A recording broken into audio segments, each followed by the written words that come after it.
Imaginez un instant que votre maire décide, par un simple arrêté, que la vitesse en ville est désormais limitée à 150 km/h, ou qu'un règlement intérieur de votre service interdit soudainement une liberté garantie par la Constitution. Ce serait le chaos ? Flash FPT, le décryptage territorial. Bonjour à tous. Pour éviter que les lois, les décrets et les arrêtés ne se télescopent, le droit français utilise une règle d'or, la hiérarchie des normes. C'est une pyramide invisible qui classe les textes juridiques par ordre d'importance.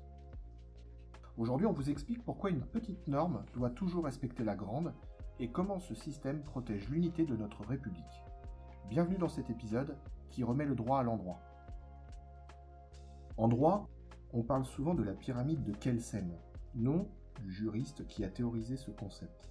L'idée est simple, chaque règle doit être conforme à celle qui lui est supérieure. Au sommet, on a la Constitution de 1958, c'est la norme suprême. Rien, absolument rien en France ne peut être contraire à la Constitution.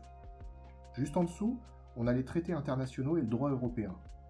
Comme nous l'avons déjà vu, la France est engagée par ses voisins. Puis vient la loi. Elle est votée par le Parlement et définit les grandes règles.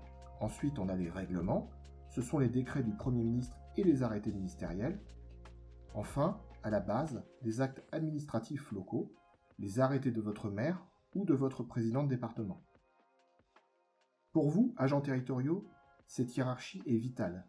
C'est ce qu'on appelle le bloc de légalité.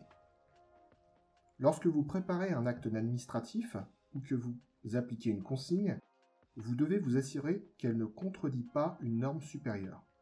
Un arrêté municipal qui ne respecterait pas une loi nationale serait illégal. C'est d'ailleurs ce que vérifie le préfet lors du fameux contrôle de légalité dont nous avons parlé dans un épisode précédent. Cette hiérarchie garantit que l'état de droit est respecté partout. Que vous soyez à Brest, à Strasbourg ou à Cayenne, les principes fondamentaux restent les mêmes parce que la base de la pyramide respecte toujours le sommet. Que se passe-t-il si une norme inférieure ne respecte pas une norme supérieure ? C'est là que le juge administratif intervient. Si un citoyen ou une association estime qu'un arrêté municipal est contraire à la loi, ils peuvent demander son annulation. Le juge va alors confronter les deux textes. S'il y a contradiction, la norme inférieure tombe, elle est annulée.